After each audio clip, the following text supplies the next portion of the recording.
Sometimes the stupidest words that come out of your mouth are the ones that reveal the most truth. I'm Nia, and I learned this lesson the hard way when a throwaway comment at a company retreat turned my entire world upside down.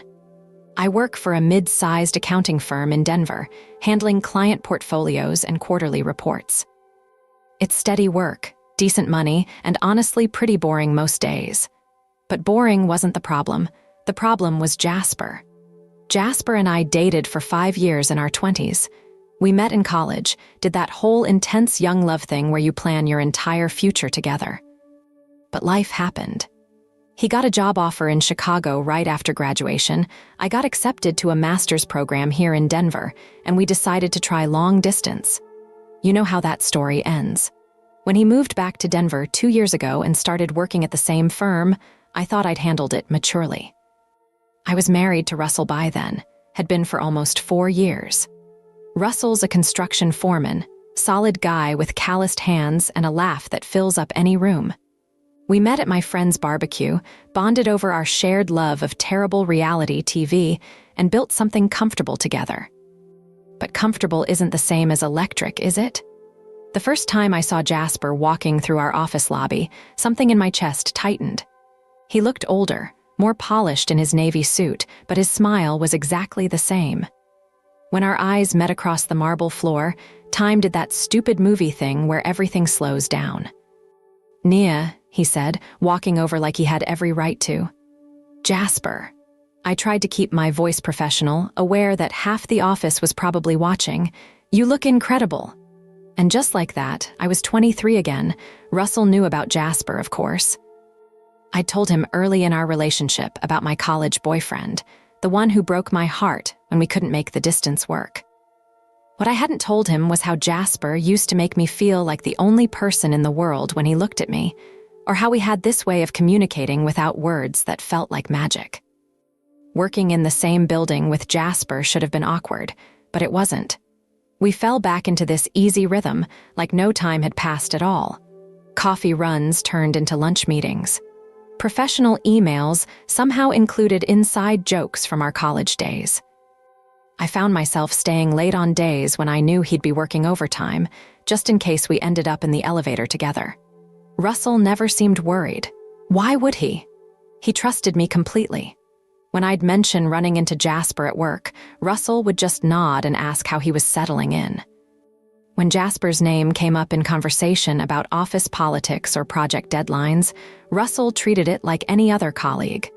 That trust should have made me more careful. Instead, it made me careless. The annual company retreat was scheduled for a resort in Vail. 3 days of team building exercises, motivational speakers, and way too much alcohol. Russell couldn't come. He was managing a big commercial project with impossible deadlines, but he insisted I go. You've been working so hard lately, he said, kissing my forehead. Have fun with your work friends. I packed like I was going on a date. 3 outfit changes for each day, new lingerie that Russell would never see, the expensive perfume I usually saved for special occasions. I told myself I just wanted to look professional, but I knew exactly who I was dressing for. The resort was beautiful, all wooden beams and mountain views. Our rooms were in the main lodge, and by some cosmic joke or careful planning, Jasper's room was 2 doors down from mine. When I saw him checking in at the front desk, he caught my eye and grinned. Fancy meeting you here, he said, and my heart actually fluttered. The first evening was a welcome dinner with the whole company. I sat with my usual team, but I couldn't stop glancing over at Jasper's table. He was entertaining some clients with a story, gesturing with his hands the way he always did when he got excited. When he looked over and winked at me, I felt my cheeks flush. After dinner, there was a cocktail hour by the fireplace. The wine was flowing, people were loosening up, and somehow Jasper and I ended up on this leather couch in a corner, talking about everything and nothing. The conversation flowed like it always had with us. He told me about his apartment in Chicago, how he'd missed the mountains, how good it felt to be back in Denver. I thought about you sometimes, he said, his voice low enough that only I could hear. Wondered what would have happened if we'd made different choices. My phone buzzed. A text from Russell, "Hope you're having fun, babe. Don't let the altitude make you too crazy with the wine. Love you." I should have gone to my room right then. Should have called my husband back, reminded myself of the life I'd built with him. Instead, I turned my phone face down and leaned closer to Jasper. "I wondered too," I whispered back. We talked until the bar closed, then walked slowly to our rooms. At my door, he stopped.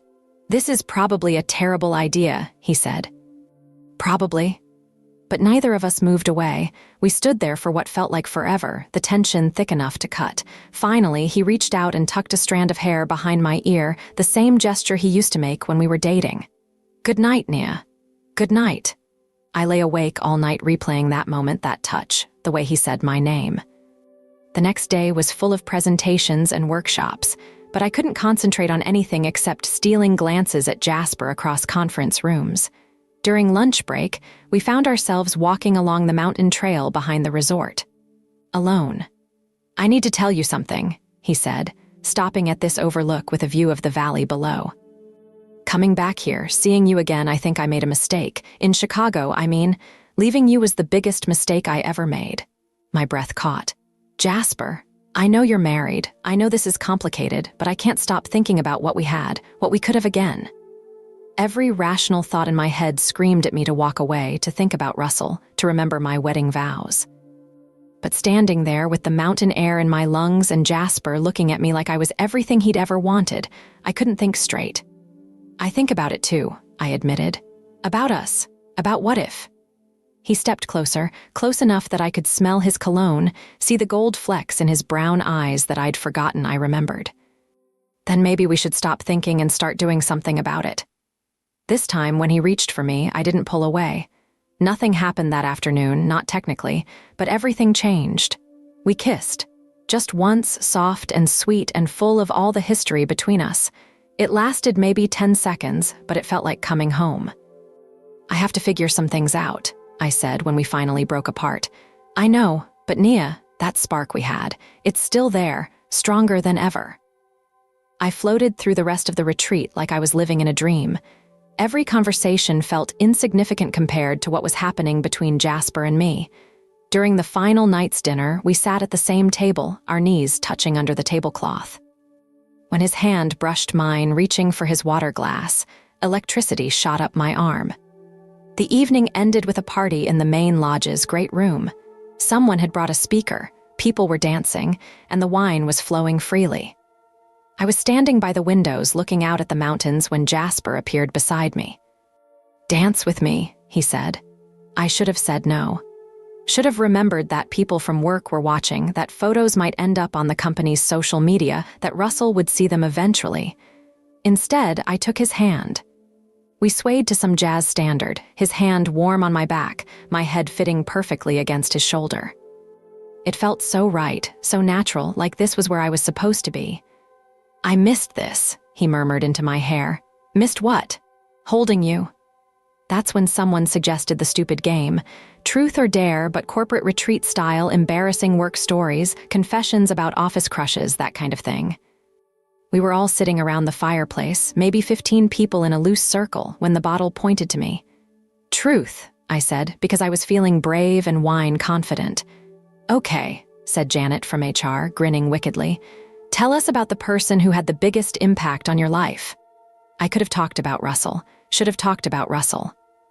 My husband, who packed my favorite snacks for the retreat, who texted me good morning and good night every day, who never questioned why I was suddenly working late so often. Instead, I looked right at Jasper and smiled. "Well," I said, and even now I can't believe I was about to be so reckless. "There's this guy who still has a hold on me, even after all these years. Even though we broke up ages ago. Some people they get under your skin and stay there, you know?" The room got quiet. I could feel everyone's eyes on me, then shifting to Jasper, then back to me. Someone let out a nervous laugh. "Nia," my supervisor Karen said carefully, "you're married." "I know that," I laughed, the wine making me bold. "But you can't choose who affects you, right? Some connections just don't fade." Jasper was looking at me with this expression I couldn't read, not quite pleased, not quite uncomfortable, just intense.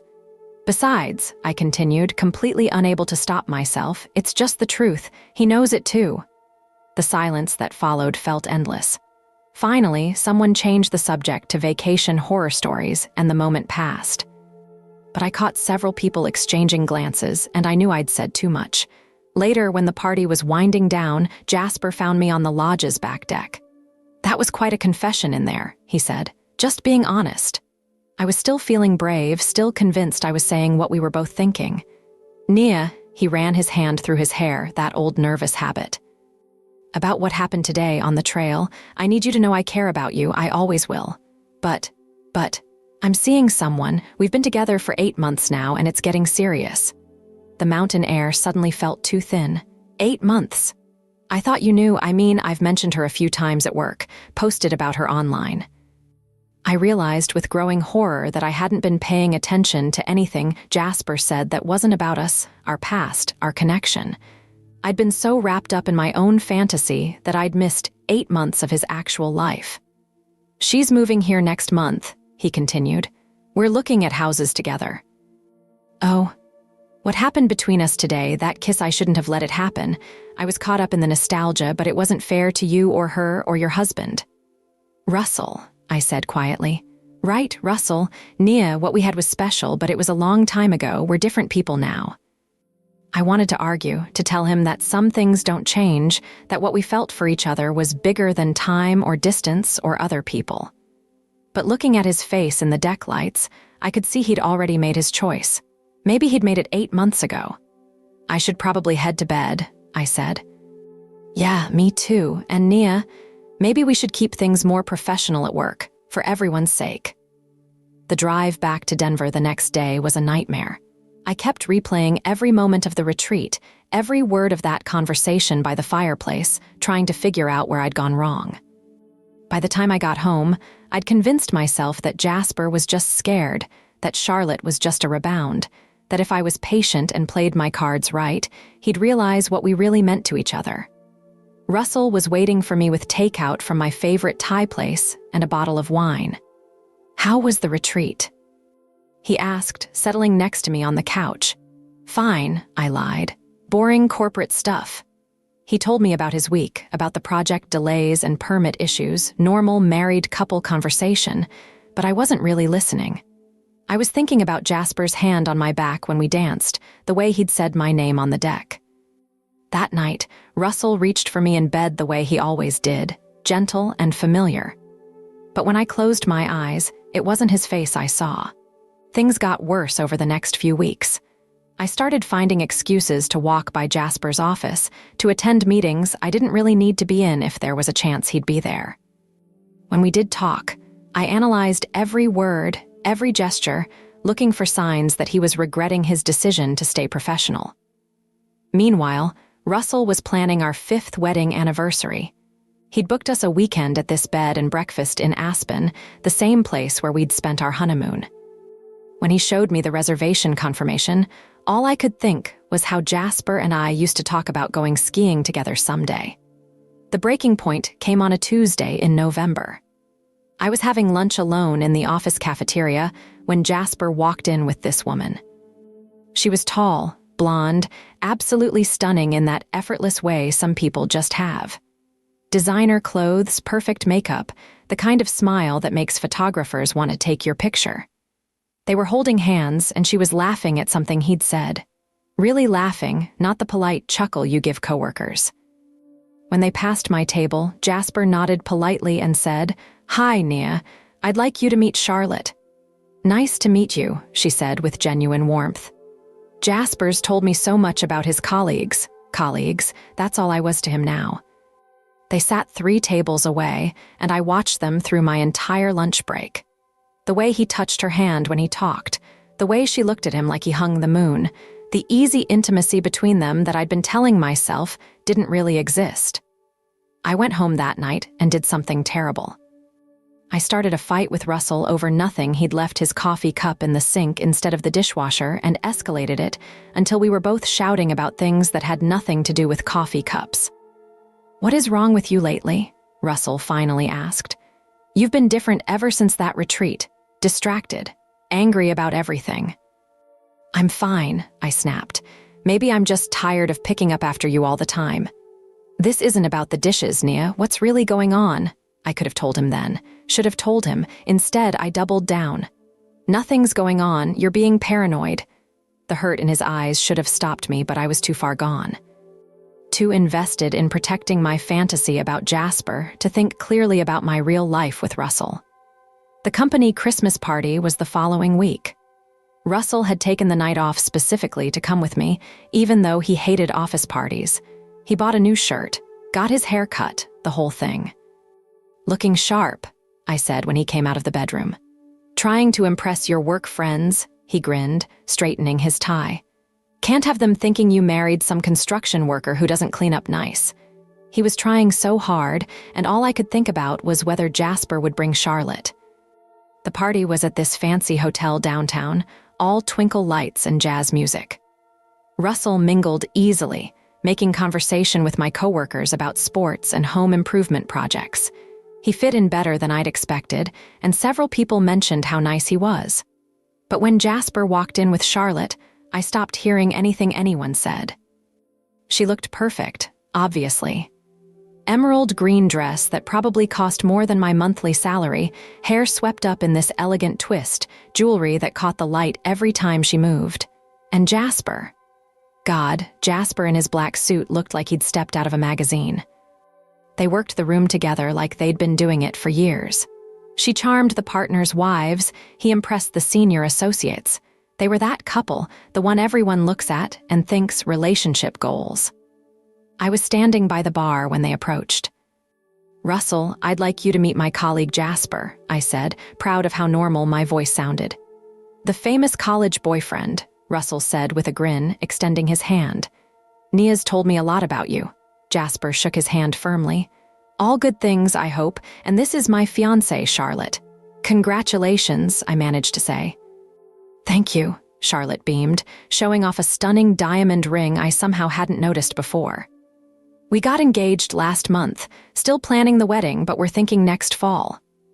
Russell congratulated them enthusiastically, asking about their plans, where they were thinking of having the ceremony. Normal social conversation while I stood there feeling like the ground had disappeared beneath my feet. After they walked away, Russell put his arm around me. "Nice guy," he said. "I can see why you two were close, and his fiancée seems lovely." I nodded and excused myself to the bathroom, where I stared at my reflection in the mirror and tried to process what I'd just learned. Engaged. He was engaged. All those meaningful looks, that dance at the retreat, the kiss on the mountain trail, none of it meant what I thought it meant. But the worst part, I still didn't want to let go. The party games started after dinner. Stupid icebreaker stuff that people only tolerate when there's enough alcohol involved. Someone suggested a confession circle. Everyone had to share something embarrassing or surprising about themselves.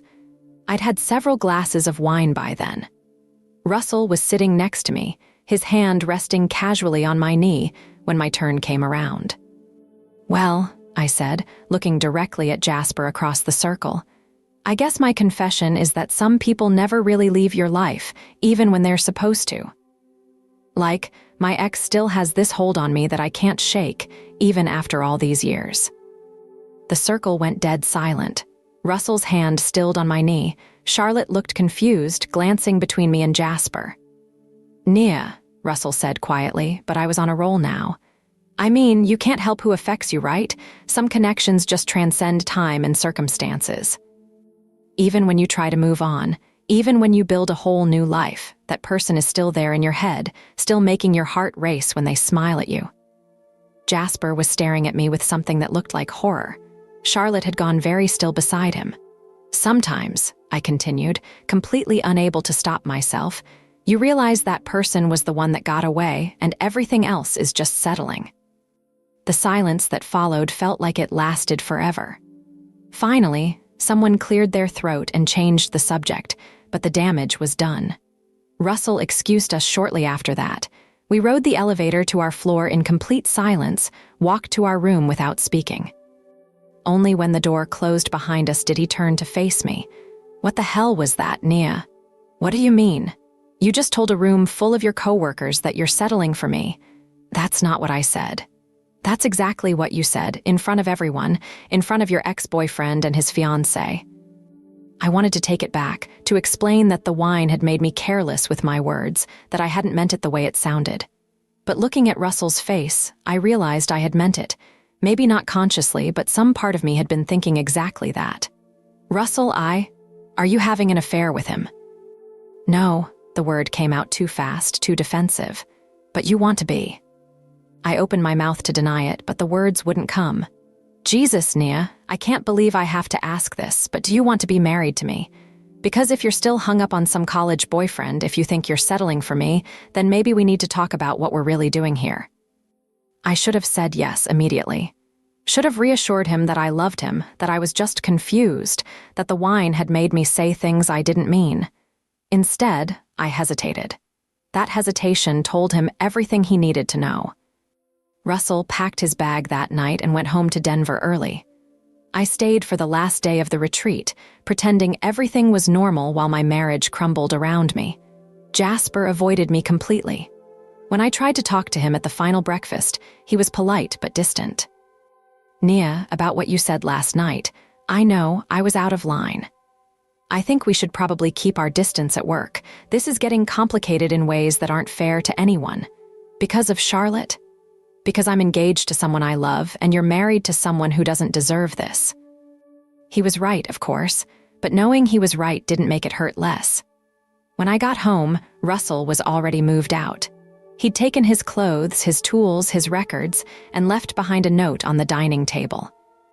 Nia, we need to figure out what we want, but I can't do it while you're still hung up on someone else. I love you, but I won't be second choice. Call me when you've decided what you really want. Russell, the apartment felt enormous without him. His coffee mug wasn't in the sink. His work boots weren't by the door. The TV wasn't permanently tuned to the History Channel. It was exactly what I thought. I wanted space to figure out my feelings about Jasper without Russell's presence complicating things. Except Jasper was already gone. I tried texting him a few days later, something casual about a client question. He answered professionally, nothing more. When I suggested coffee to talk things through, he declined politely. The office gossip mill was brutal. I could feel people staring, whispering about the party, about my marriage, about the obvious tension between Jasper and me. Someone from accounting mentioned that Charlotte had been asking around about me, trying to figure out who I was and why I'd said what I said. Jasper and Charlotte's engagement announcement appeared in the Denver Post's social section a week later. Beautiful photo of them at some charity gala, her hand on his chest, both of them glowing with happiness. The caption mentioned their upcoming wedding and how they'd found love when Charlotte moved from Chicago to be with him. Chicago. She'd moved from Chicago to be with him, just like I'd refused to do all those years ago. I finally called Russell 2 weeks later. I'm sorry, I said when he picked up. I'm so sorry about everything. Are you just sorry it didn't work out with him? The question hit me like a slap because I didn't know the answer. I don't know, I admitted. I think I got caught up in this idea of what might have been instead of appreciating what I actually had. Yeah, you did. Is there any way we can fix this? The silence on his end lasted so long I thought he'd hung up. I don't know, Nia. How do you rebuild trust with someone who threw your marriage away for a fantasy? How do I believe you won't do this again the next time someone from your past shows up? You can't, I whispered, but I want to try. I want to prove to you that I know what I almost lost. The thing is, you didn't almost lose it. You did lose it. We're getting divorced, Nia. I've already talked to a lawyer. The papers arrived a month later. No contest, no big fights over assets. Russell was as decent about the divorce as he'd been about everything else. He let me keep the apartment, didn't ask for alimony even though he made more money. Just wanted it to be over. Jasper had been a fantasy. A beautiful, compelling fantasy built on memories and might-have-beens, but a fantasy nonetheless. These days, I'm trying to be more honest with myself about who I really am and what I really want.